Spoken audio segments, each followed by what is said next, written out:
Hi, everyone.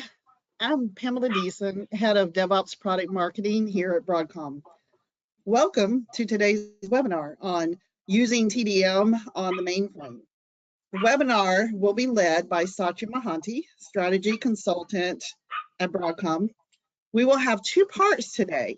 We'll have one part that's the presentation and then a demo following that. During the presentation, you will be muted, but you can enter questions using the tab on your screen. At the end of the presentation, you will be unmuted and you'll have a chance to ask questions directly of Satya. Same thing during the demo, you will be muted, but then at the end, I'll unmute everyone so that you can ask, again, questions directly to Satya. Okay, thank you again for joining, and I'm now going to turn it over to Satya to start today's webinar. All right. Hello, everyone. Thank you so much, Pam. Welcome, and thank you for taking time to join us today to hear us talk about test data manager for the mainframes.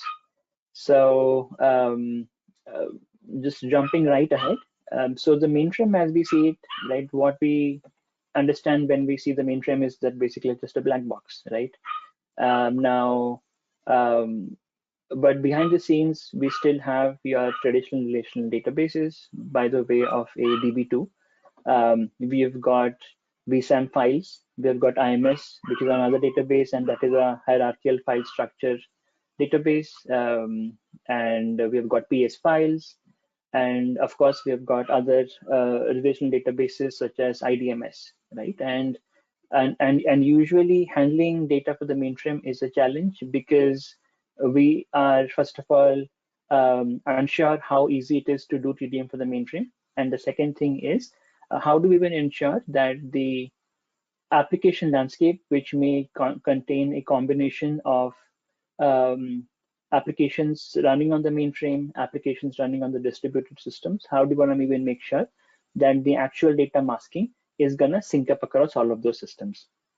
Now, what we will cover today is, as part of our discussion and our demo, is how easy it is to actually set up TDM for the mainframe, and how do we run it to primarily subset and mask your data. So from a TDM perspective, we still will have the capabilities for doing data subsetting, for doing data masking, for doing PI data discovery, so on and so forth. But today's demonstration and the discussion will be centering around data subsetting and data masking for the mainframe. So with that, jumping right ahead, of course, the reason why we are doing data masking and data subsetting for the mainframe and data generation is to have quality test data for the mainframe, right? And the key aspect of the compliance part of it, or the data masking part of it, is because so that we don't want any production data containing PII, PCI, or PHI reflected on the production, non-production environments, right? So data masking for the mainframe is absolutely critical. Now, without going into too much details, but the fact of the matter remains that by getting production data into a lower environment with subsetting masking, we will see productivity gains. We can see reduction in infrastructure costs, because right now you don't really need to get your whole of production into your lower environment, but you can do a subset out of that. We will get compliance by making sure that your PI data will be obfuscated or masked.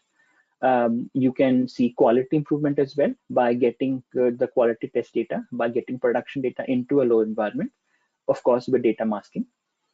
And this slide at a high level just talks about the overall service catalog of different capabilities that you can do on the mainframe, wherein you will be able to understand your relational data sources via a data model discovery, a PII data discovery, and a PII audit process. You can perform your data masking, which is obfuscation of your test data or masking of your test data. You can do a data subset, which is to get small referential copies of data across different applications. You can generate synthetic data as well on the mainframe. And we can deploy all of those capabilities in a efficient manner via self-service capabilities, via orchestration utilities like Javelin that we have. And we can also do find and reserve, which is more like a data mining and a data reservation capability built into the TDM portal as well. I didn't want to spend too much time on the overall service catalog and capabilities. I want to dive a little deeper, into the mainframe. So I glossed over the initial part. But if at all there are any additional interest or questions around the initial part, do feel free to reach out to us and add more questions as well to the chat that we can answer. Now, coming on to the story of the mainframe, right? So typically, it's a process by which how we would let the Broadcom TDM product identify or understand the data sitting on the mainframe, be it a DB2 structure or VSAMs or IMS, IDMS or PS files, etc. And in the mainframe world, a lot of that, of course, apart from your DB2 databases, would be done via a copybook, right? A copybook is nothing but a definition of a file or a file structure which is understandable or readable, and that is basically what even a COBOL program is going to use to understand how to parse or how to understand the data, right? Now, what we would need to get out of the mainframe and do some setup on the distributed side is basically just the copybooks. So the metadata part, this blue section that you see, is basically where we get the copybook information out from the mainframe into a distributed or into a Windows machine, so that we can make the Broadcom TDM tool sort of understand what the copybook is all about, and make the copybook into a format which the Broadcom TDM tool is going to understand. And then once we do that, we would be able to then set up all of the, let's say, data masking rules, data subsetting rules, data generation rules, so on and so forth. Basically, all of those capabilities that you would need to implement to do TDM for the mainframe, and those rules and definitions you can FTP back onto the mainframe. That would then result in a couple of files, which I will show you as part of the demo. And that would be the input to running JCL jobs and programs that we provide out of the box to perform your functions of data masking and data subsetting or data generation for the mainframe. Now, there is another path to it as well, especially, and that is especially in the case of a DB2 structure. We can also connect the TDM portal or fast data masker, which are the core components which comprises of Broadcom TDM via JDBC or ODBC, and that will also be able to read data from the mainframe, especially from DB2, and be able to parse it, work with it, do your profiling, PI discovery, data subsetting, masking, etc. Right? So we have got two ways. Think about it this way: DB2 and everything else, right? So for DB2, you would be able to directly connect to the DB2 database via ODBC, JDBC, using the fast data masker or the TDM portal or the data maker components. And everything which is not DB2, that information would be then basically read via the copybook, gotten out of the mainframe. We make it structured that TDM can understand it. Then we can apply the rules to it. We can export all of that content back into the mainframe, run the jobs or the JCLs which are provided out of the box. We will perform your functions of masking, subsetting, and for data generation as well, right? So DB2 and non-DB2 in a way are I would say the two divisions of how we see TDM being done on the mainframe. Now, diving a little deeper into that, right? So I'm going to spend the next few minutes to talk about what are the options of how we can actually do TDM for DB2, and how we can do TDM for everything which is not DB2, right? Which is basically your IMS or your VSAM or your PS flat files, right?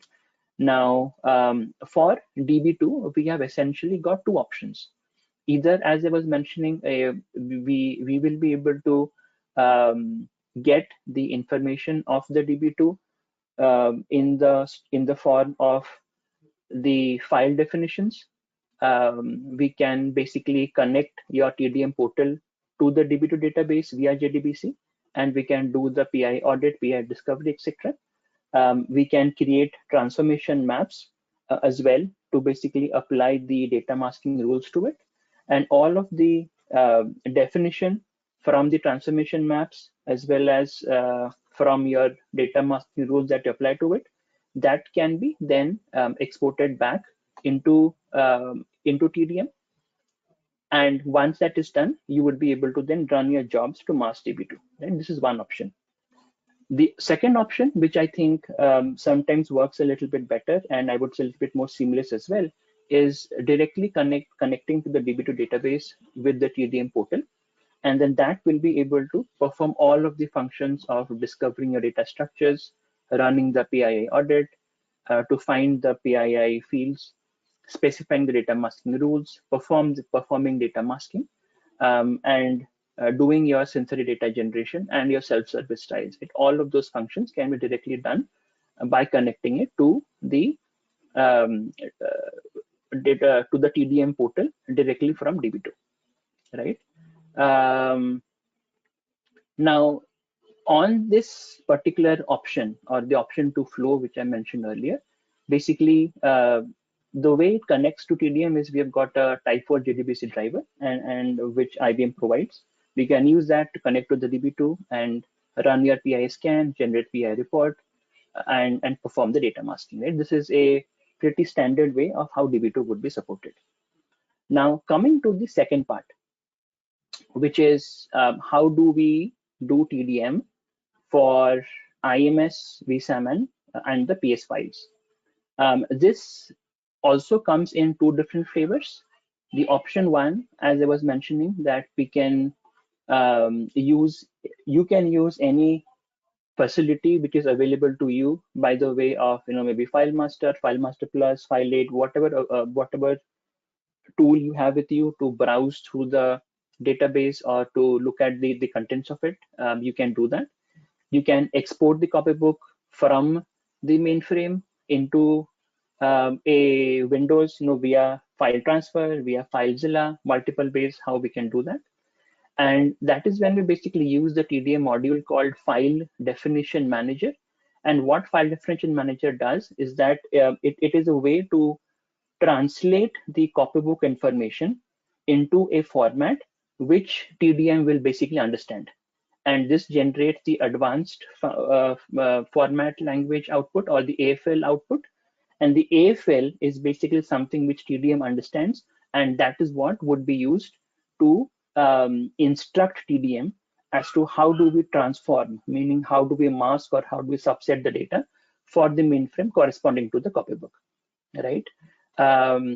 Once that is done, we have set up the file definition manager, and we have made sure that the output of the file definition manager is in the AFL format, which TDM can basically understand. Then we use the data maker module again on Windows to basically register the AFL file and then specify the masking rules, so on and so forth. And all of this, right, the output of this process is basically going to be two files. One, what we known as a map CSV file, or a map file containing the list of masking rules, subsetting rules, and the dev CSV file, which is nothing but the definition of the copybook in a TDM language, right? We export all of those information back onto the mainframe, and then we basically run the JCL jobs to perform your masking. And this is one way of how we typically handle IMS, VSAM, PS file data, right? It's all done very similar, if not the exact same way. The other option here is basically to use a very interesting concept that we have available, which is known as a shred and unshred capability. So what the shred capability does is it basically is able to get the data from a VSAM, put it into a DB2 structure. Now, once it's put into a DB2 structure, if you remember on the previous slide, you can then very well just simply use the TDM portal or fast data masker, right, to connect to the DB2 table or the shredded DB2 table, and then perform your functions of masking or subsetting. And then once you have, and let's call that in a simple word, transformation. Once you've completed all the transformations on this DB2 table, we have a unshred job, which is going to take the data from this DB2 structure and then create an output PS file that you can then convert into a VSAM or into an IMS, so that your data or the output data will be basically masked or subsetted, right? So we have got two options. One is you directly get the copybooks out, and then you perform the AFL, the definition of applying the data masking rules, export everything back to the mainframe, and then run the jobs on the mainframe itself. And then option two, we use the shading capability to get data from a VSAM or a PS file out into a DB2 structure, perform all of your functions on the DB2 database, and then transfer it back, right? The key difference between option one and option two is, as part of option one, you are keeping everything on the mainframe, right? What that basically means is all of the processing, which is the in essence the actual masking or the subsetting or the data generation, all of that is actually happening on the mainframe itself via the COBOL programs.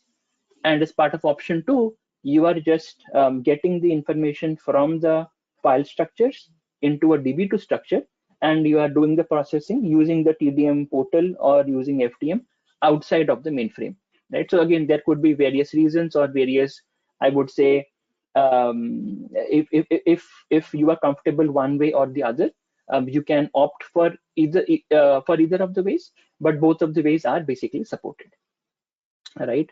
And to dive into this one level deeper, as I was mentioning, let's say you've got a VSAM or you've got IMS or you've got flat file, right? So you can provide the COBOL copybook.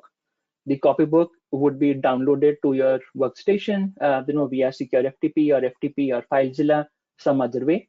You open that up with File Definition Manager. Then you create the output files from the File Definition Manager. That information, then you can register on Data Maker, apply the data masking rules. Once that is done, you can upload that information back to the mainframe, run the masking jobs or the subsetting jobs.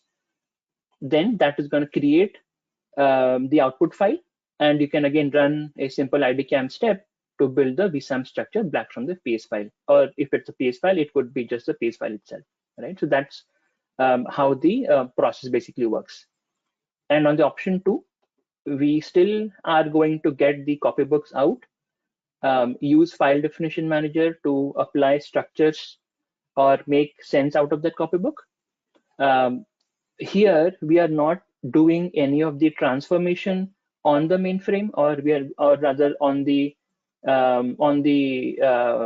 data maker platform, but rather that definition file we are just uploading back onto the mainframe.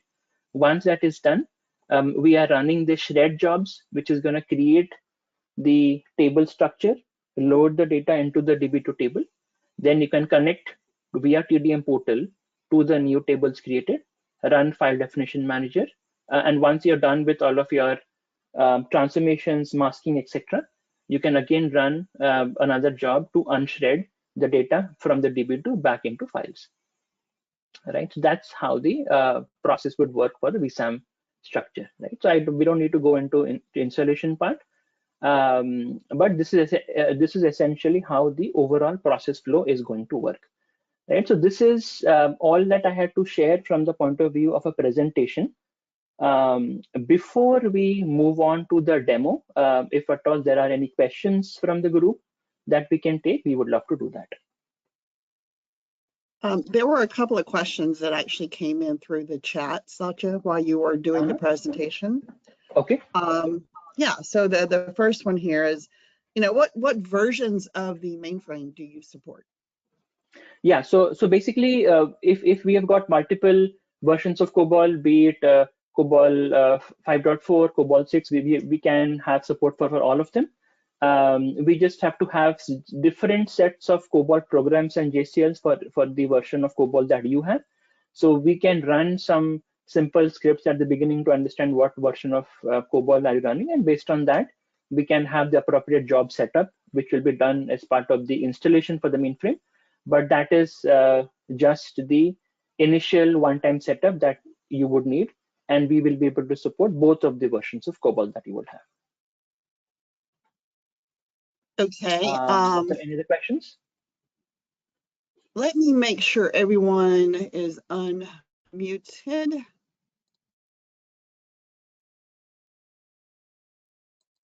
Okay, so you all should be able to unmute yourselves now if you do have any additional questions.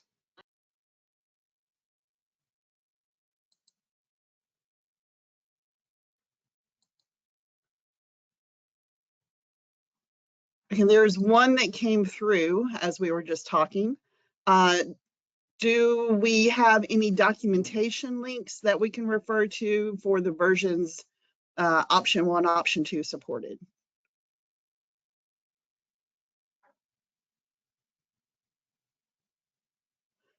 I think you're on mute, Satya. Thank you. So as part of the notes towards the end of the meeting, if at all someone is interested, please do drop us an email, and either Pam or me, and we can respond back with the links corresponding to the documentation and for the COBOL versions. Okay, and then another one has actually come through the chat. What database types are supported? So we support all of the database types which we have on the mainframe. So which means if you have DB2 on the ZOS, DB2 on AS400, you've got IDMS, you've got IMS, you've got VSAM, PS, all of those file structures can be supported via either of the processes. Okay, and another one through the chat, actually. What kind of custom functions do you support?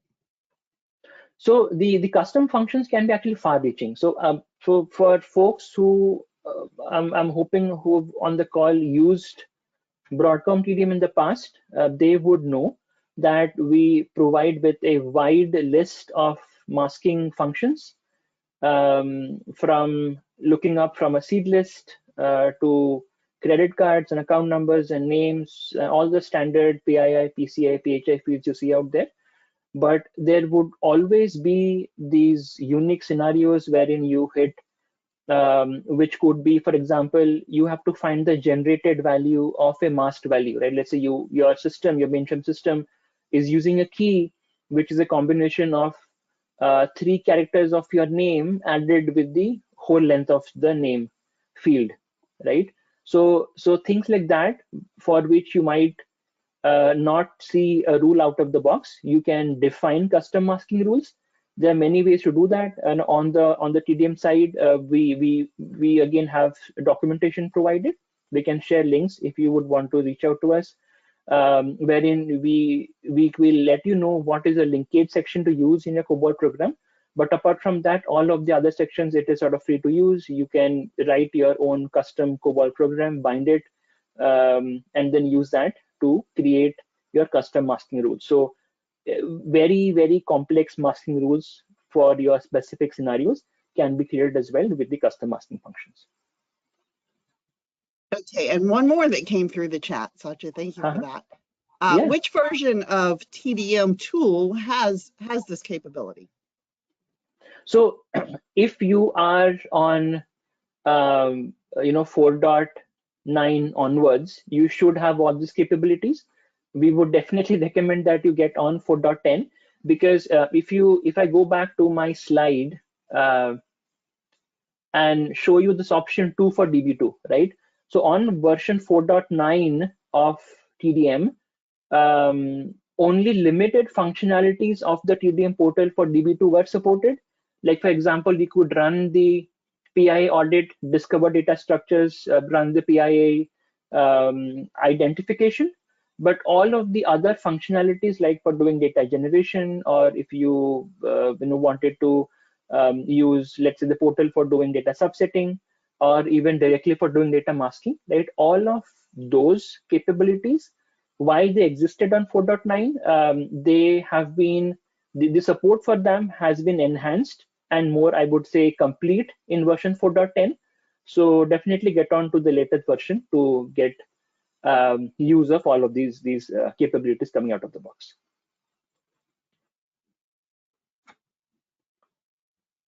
I don't see any more questions coming through the chat. Again, you all should be able to unmute yourselves if you have a question you'd like to ask verbally of Satya.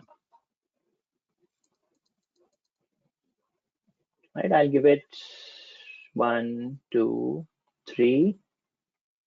All right, no more questions, then I'll move on to the demo part of this. Thank you. So I'll go off video again just to conserve bandwidth, and I'll start sharing my other screen. Give me a second.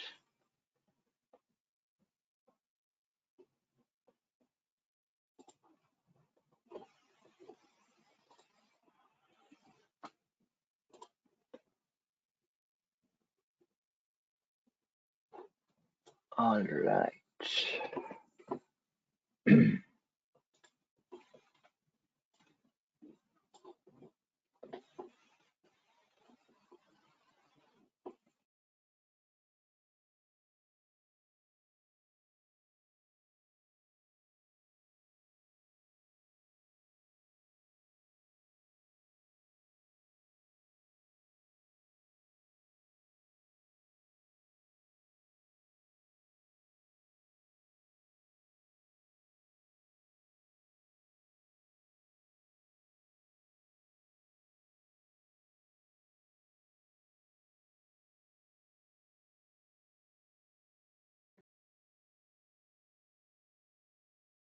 Satya, are you still there?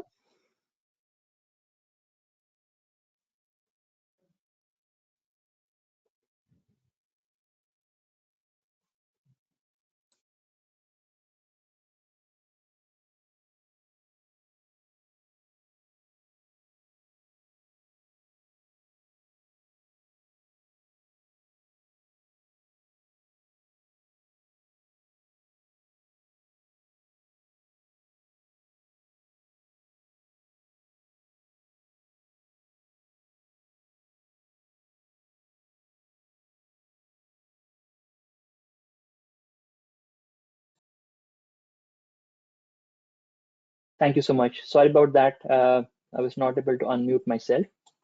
Right, I'll go off video again and start sharing my screen.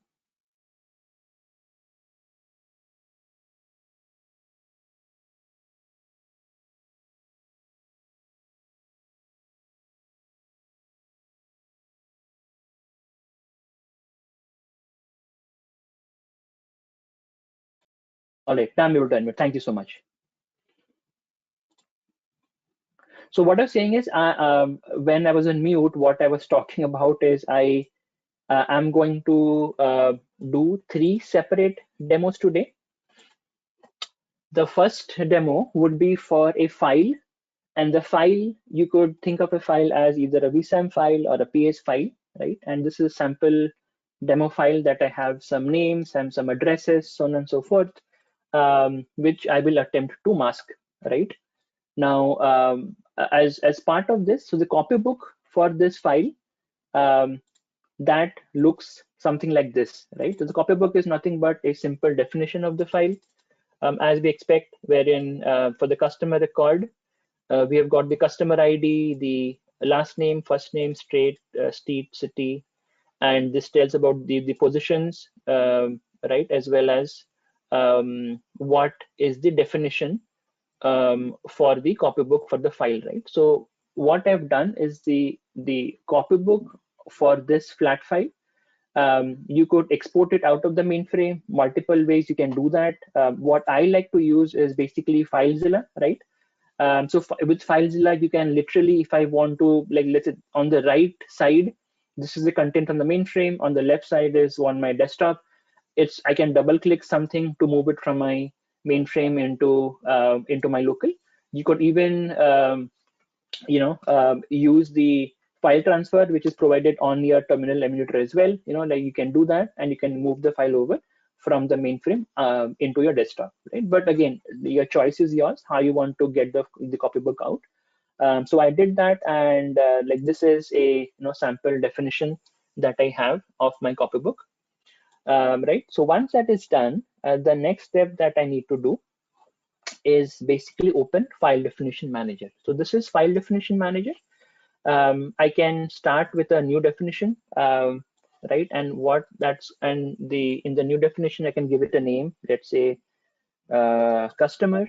I can add a copybook, the customer copybook which I just had. I can parse the copybook. The copybook has been parsed. I can save it. Once that is done, I can look at the display tree. Now the display tree shows me the structure of the copybook in a file definition manager format.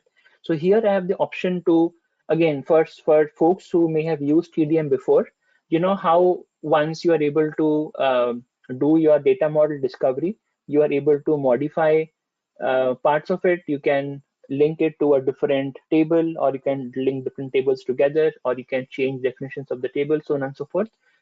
Think of file definition manager as a similar way as well, especially for these mainframe copybooks, wherein you can see what is the definition of it right now. You can link it to a different table for a certain record to have a relationship across almost in a parent-child sort of a way. So all of those changes that you can do.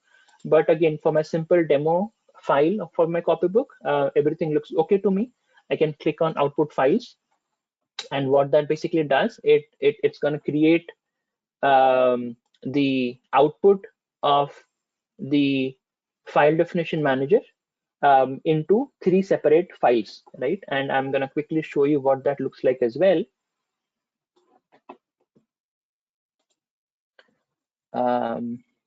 So what that did is that it created a few files, right? So these files basically are let me bring that up on my other screen. Give me just a second.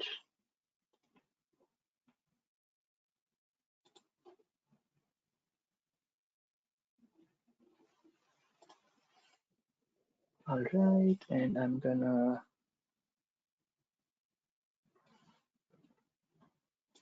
display tree, and I'm going to create the output files. Once that is done, let me bring up another screen where I can show you the output files as well.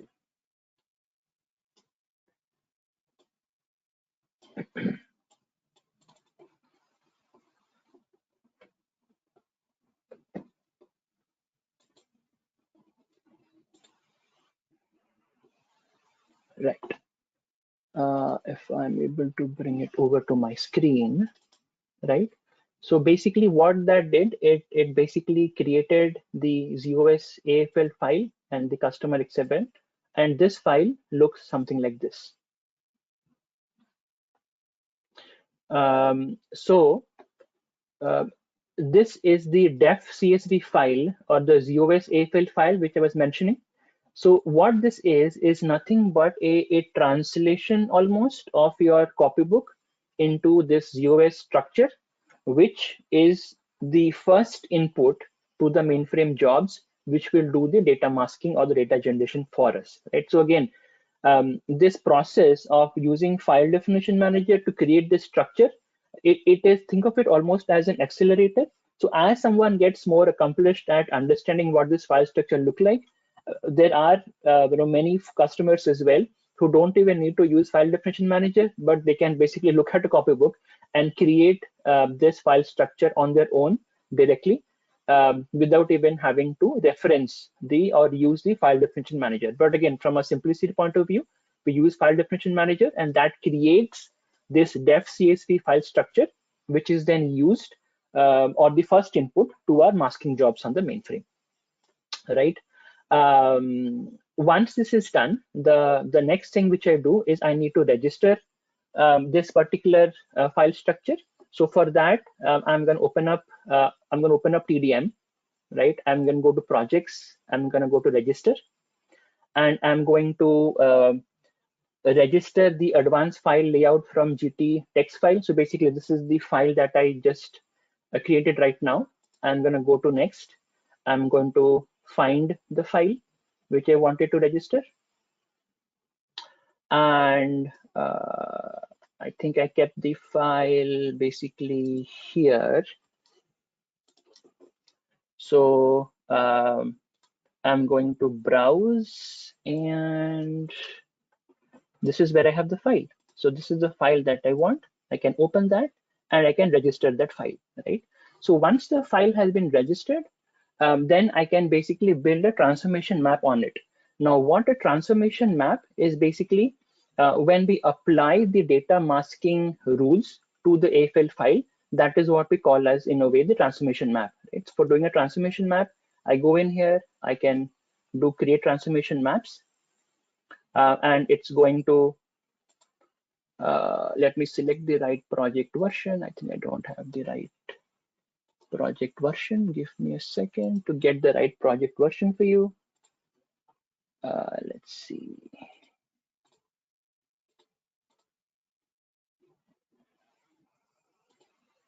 Yep. So this one is the right project version, right? So once I go to projects, do transformation maps, right? And that's going to open up a transformation map menu.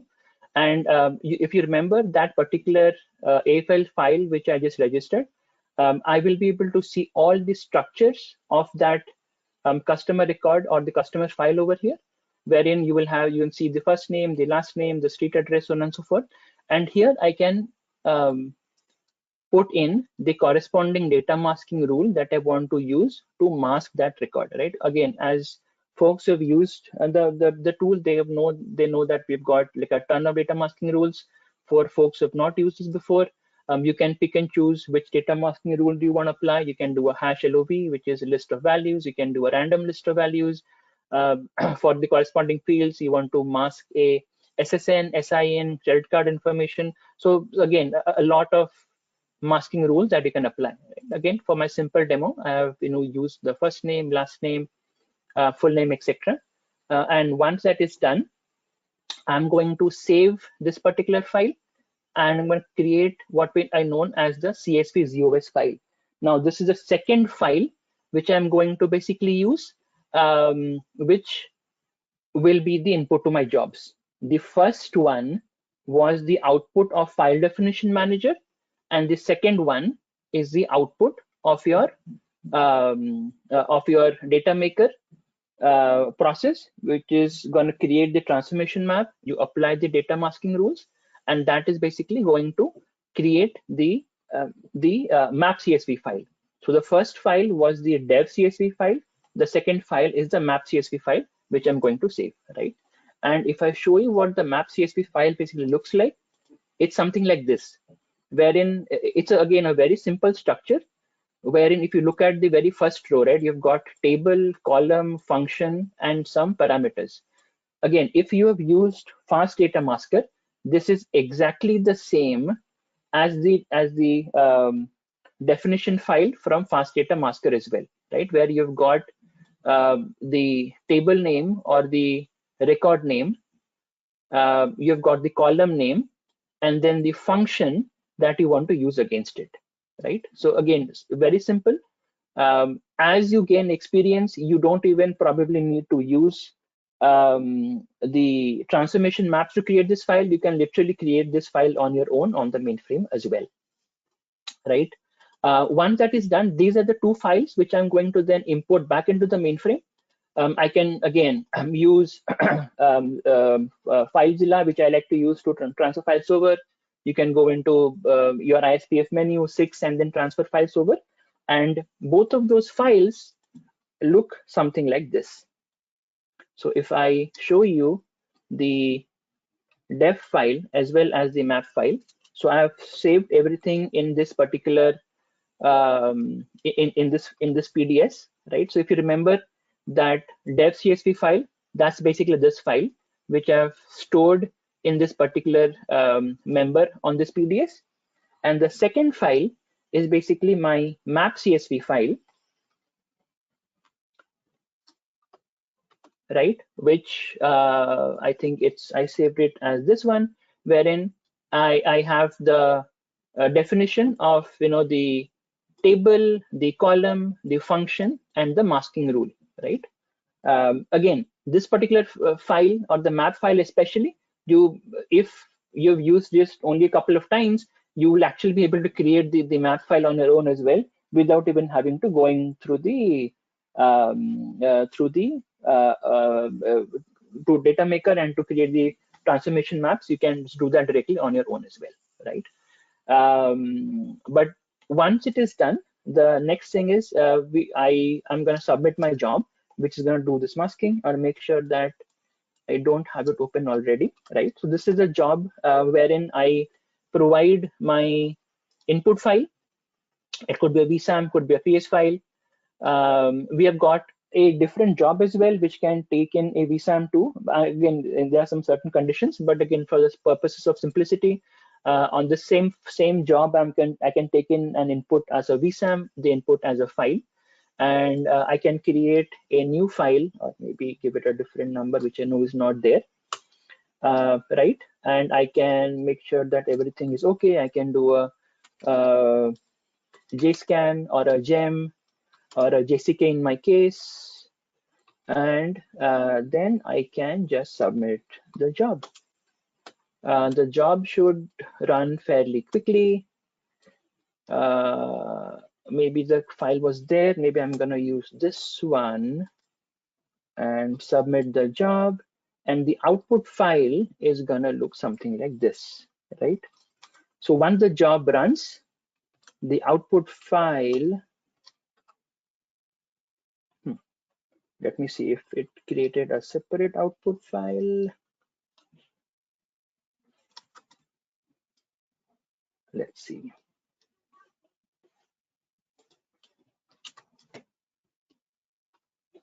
Yeah, so this is a separate output file, right, which I had created, wherein you see that the original names were different and the names have now been masked, right? So this is how we can perform masking of files and VSAMs, get the file data out from the copybook, put it into file definition manager, create the dev CSV file.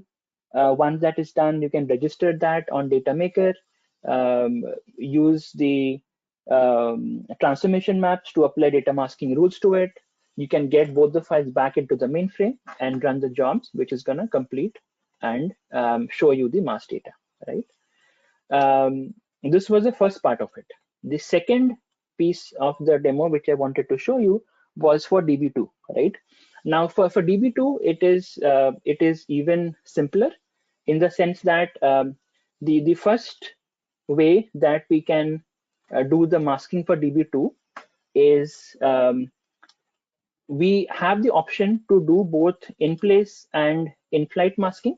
I'm just going to show you quickly how we can do an in-place masking. Here as well, we have the same way in which we have got the map CSV file, and I'm going to show you what the map CSV file looks like. So if you saw what my map CSV for my file masking looked like, the map CSV for DB2 would be very familiar to you, right? So this is my sample DB2 table, wherein my sample DB2 table, if I run the script, let's say select star from employee. So I've got an employee table. If I look at the data for that table, I've got employee IDs, last name, first name, middle name, so on and so forth, right? So just a simple demo table. And what I've done is I have applied a data masking rule to the last name, first name, address, postcode, so on and so forth. So I've applied certain masking rules. Here as well, as you can see, it's very simple. You have the table name, which was employee. I'll show my other screen as well. So which is employee, and the column name, which is, let's say over here, the last name. Then the column is, let's say, the first name, right? And then the address. So I've applied certain data masking rules to the first name, last name, and address. What masking rule? I've used the hash LOV, which is hash from list of values, and the list of values is either a first name or an address or a, last name, first name, or an address, right? So once that is done, the only other key thing that I will have to do on my JCL or my job, which is available, which is there as part of the install package, is I need to make sure that I've selected the right schema, right? In this case, this is my target schema, which contains my table. The name of the table will be there in the map CSV file itself. It is just the target schema that I need to provide. right? Once that is done, I just submit the job, and that should complete fairly quickly. Now, if I go back and run my query again, we would see that the last name and first name and address line 1, that would have changed. So if I do this and run my query again, so you see the last name, first name, and address line 1, where I had applied the data masking rule, now that has changed, right? So that is just a quick demo for DB2, which was option 1, right? Now, the option 2 for doing DB2, again, of course, is you can actually directly connect this to the TDM portal, right? I'll show that to you as well quickly. So let's see, I have my TDM portal running. Let me make sure my TDM portal is running.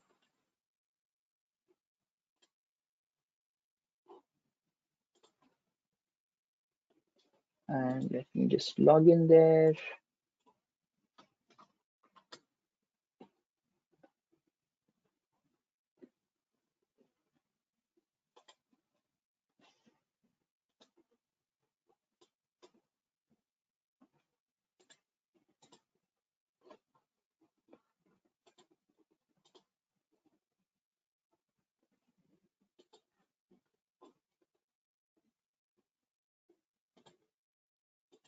All right. So this is, I've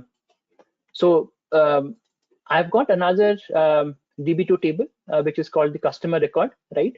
So it's, I can very easily connect. This is again for folks who have used TDM before. This is the TDM portal.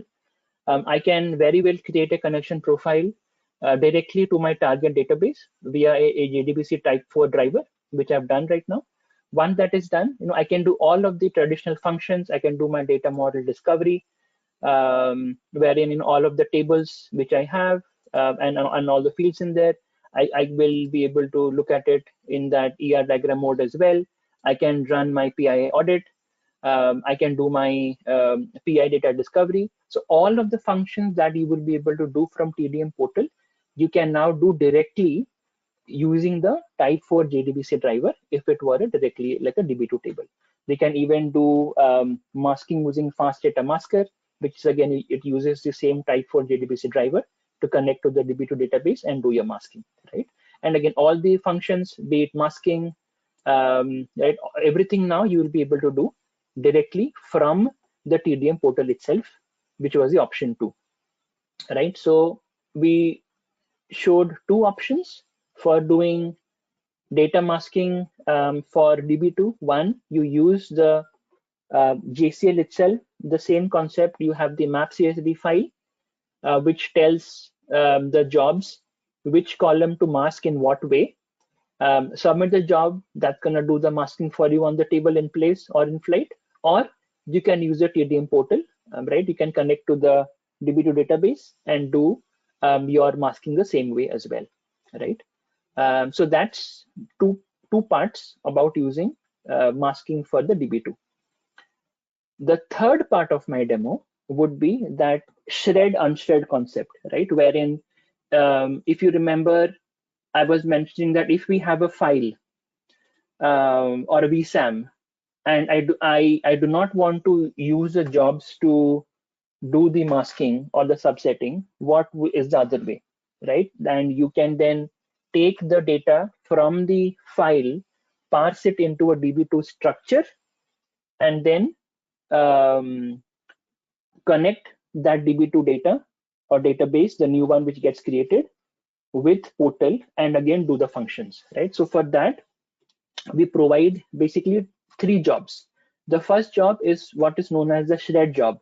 Now, what the shred job is going to do is it's going to take the data from my input file. So this is my input file. I'll show that to you quickly also.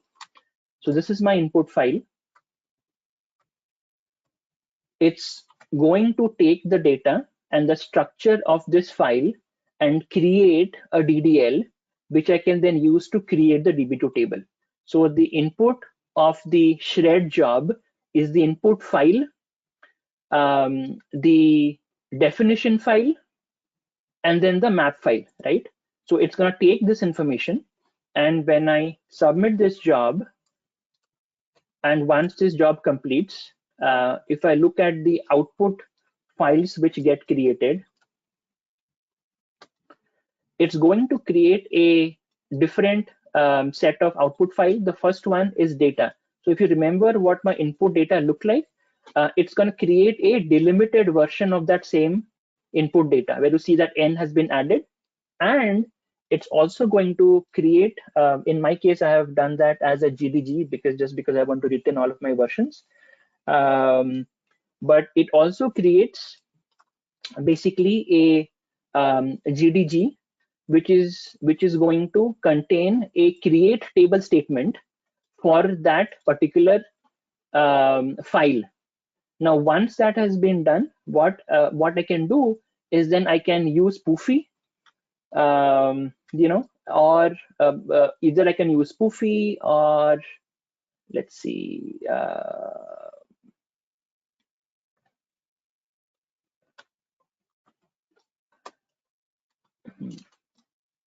let's see, db2i, and I will enter release 12, and I can do Spoofy, right? Wherein that same GDG which got created, I can use that, right, to basically create a table, a brand new table in my target schema, which is going to contain or hold the record of my data, right? So it will be a simple execution of this job, right? And that job will basically get completed, right? So once that job completes, this table will now get created on my mainframe without any data.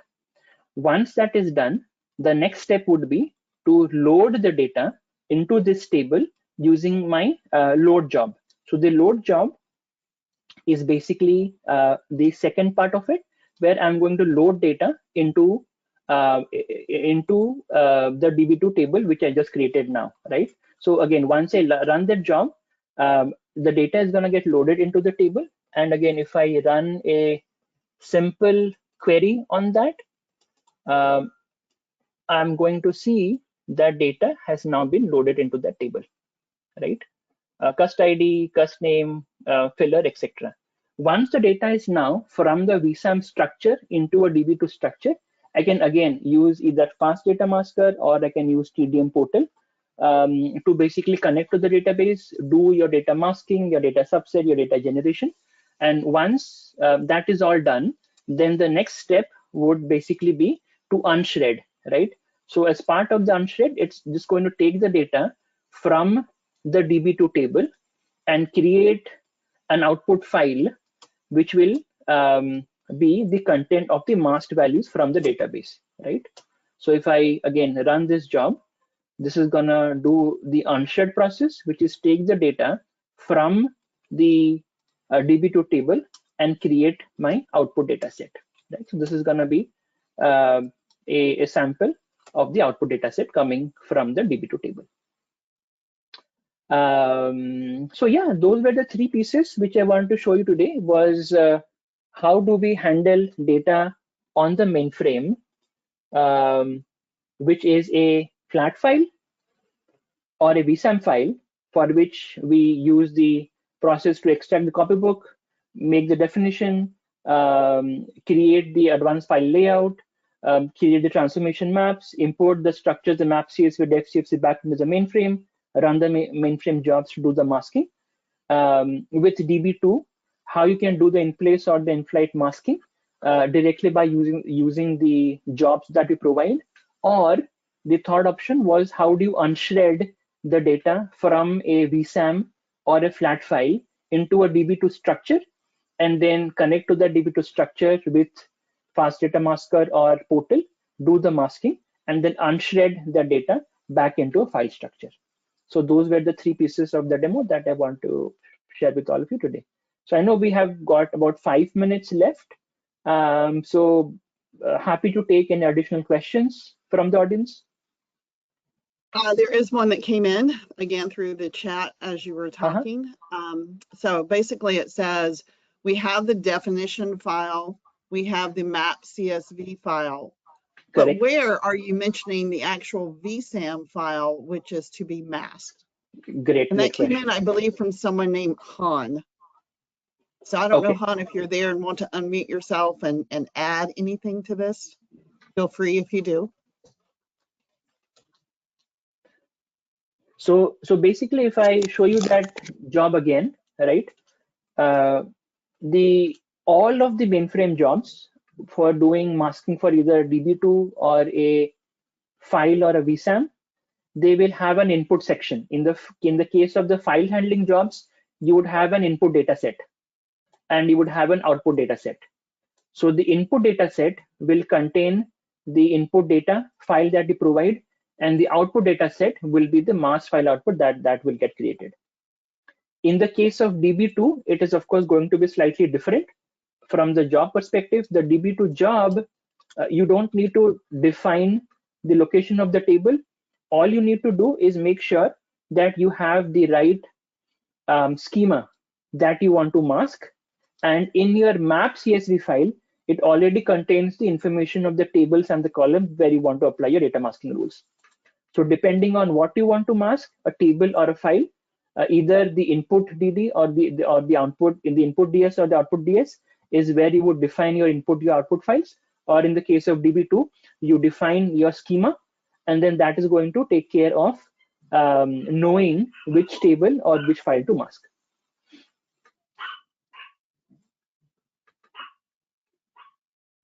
Okay, I don't Any other think questions? I haven't got any in the chat. Again, you guys can unmute yourself and ask if you'd like.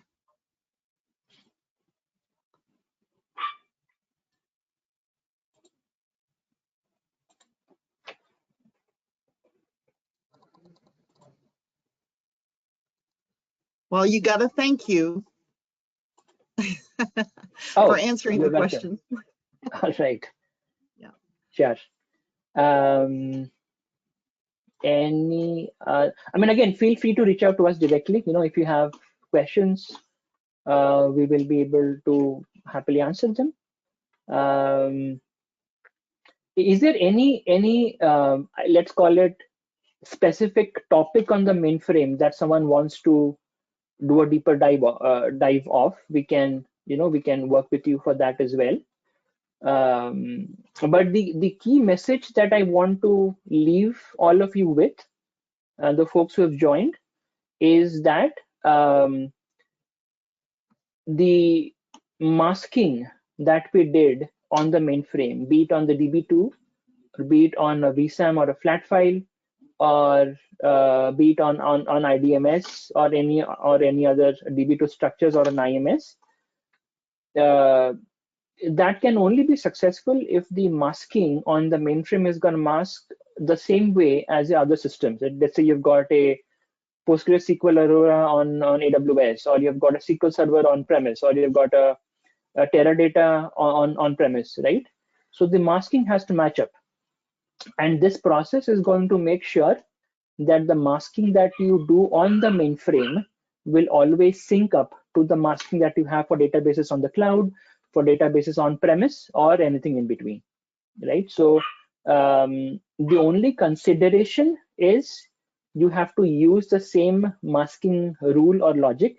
So if you're using #LOV and first name to mask first names on a database on the cloud, or on a distributed database on premise, or on the mainframe, an IMS or VSAM or flat file, the function has to be the same. And the second thing is the seed list, right? So the seed list, which is, let's say, the when you install TDM, the list that you get containing, let's say, names or addresses or domain addresses for emails. So those have to be the same. So as long as the seed list is the same, the masking function is the same, you will get the same masked output on the mainframe, on distributed, on the cloud as well. Because I do get that question asked a lot, is, well, will the masking sync up across different sources? The answer is yes. Okay, I'm not seeing any more questions come through, Satya. I think that's All it. right. So thank you guys again for joining.